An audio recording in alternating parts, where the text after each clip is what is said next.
size ng collar, polo collar, i-assemble nyo siya, assuming ganyan na po na magkadikit sila. So nakuha ko po 19.5 inches. But dito ang sukat po, kalahati nitong bracket dito, kalahati pag ganun, the same on the other side. So ipapakita ko naman yun later. Nag-pattern po ako ng 19.5 na length, haba ng collar, tapos 2 inches ang width, 2.5 inches ang width gusto ko. And then yung neckband na pagtatahian, pag ididikit ko sila sa neck, sa leeg, 1 cm para matibay. Pero dito pwede naman sa taas, pwede naman half centimeter, yung hindi sa leeg ididikit. Ito yung pinaka-collar. So gagawa ako ng design ng polo collar. Hatiin nyo siya ng ganun parang pantay. Yan. Pantay sila. Pero before that, guguhitan ko siya ng design. Gugupitin ko muna siya. So, before I forgot, yung 19.5 na actual ng collar, yung sa leeg, 19.5, maglagay kayo ng 1 inch sobra dito sa gilid at sa isang side din, side by side. Maglalagay kayo ng 1 inch allowance kasi babawasan ko siya mamaya ng 1 inch allowance side by side. Okay? Yun. Gugupitin ko muna siya bago ko siya gugupitin ng 1 inch allowance ay design. Maglalagay ito, gugupitin. Kasama na ko dito yung mga allowances pang tahi. Yan po.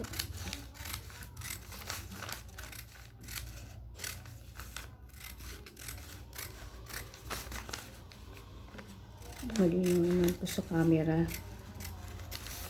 Yan po. Tapos pagsabayin nyo sila ganun. May allowance ng 2 inches sa actual na size ng collar po kasi magbabawas ako ng 1 inch side by side. Kaya 2 inches po ang idadagdag nyo sa actual na collar size. So, inatik ko na sila, pinantay ko sila para sabay na silang makakat. Yan po.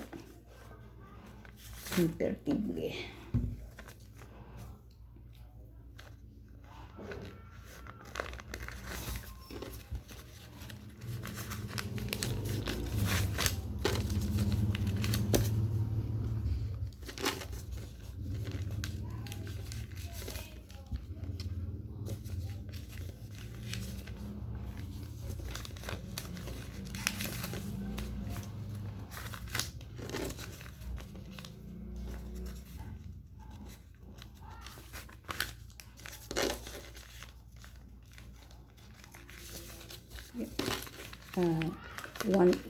So pagsasabayin ko na sila, ito bali yung may palatandaan ako, ito 19.5 yan eh, yung actual size. Dito yung kakabitan ng sa blouse. Ito yung design yan. So guguhit kayo. Ito po 1 inch ito eh, kasi chinek ko siya bago 19.5 pa rin. Pag binawas ko siya ng 1 inch na ganun, tapos 1 inch din dito. Ang size ng pag nabawas 19.5 pa rin kasi nagdagdag ako ng 2 inches allowance para sa babawasin ko, diba? Then 1 inch yun, ito 1 inch, sabay na silang magugupit. Ito ho yung pagkakabit, babawasan niyo ito yung kakabit sa blouse. Ito yung design.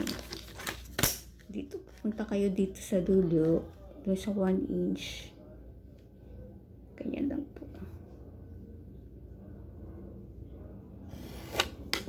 Yan, may design na siya, di po ba? Hindi siya masyadong matulis kasi unisex naman yung gagawin ko eh. Yung pambabae, 1 and 1/4 parang medyo matulis, maganda ang pambabae. So, lalagyan ko siya ng allowances na half.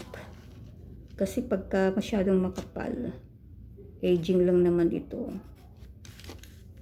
Hindi maganda eh, matambok. Mahirap ipagandahin yung shape ng polo collar. Yan. Sabay nyo na silang gugupitin. Left and right na yun.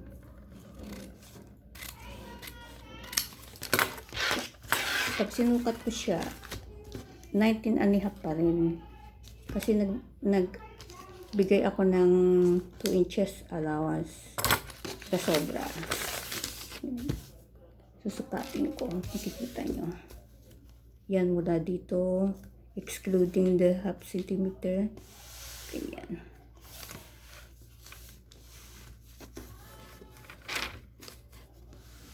Oh, 19.5 pa rin. Oh. Kaya, huwag nyo kakalimutan mag-sobra ng 19.5 pa rin. Ito ba? So, ganyan lang. Hindi siya matulis. Pag gusto nyo matulis pang babae, yung gagawin yung shirt, 1 and 1/4 yung babawasan nyo. Magdadagdag din kayo ng sobra sa actual size ng polo ng 1 and 1/4 plus 1 and 1/4, 2.5 inches. Di ko ba? Okay, so yan na po yun. Finished product ng pattern ko. Ganyan. Perfect. Dito, sa baba yung kakabitan ng blouse, 1 cm muna kasi para matibay yung pagkakakabit sa blouse dito. Di po ba? So, susunod na video ko po, yung pagtabas, measure sa sa fabric, sa tela, kasama ito.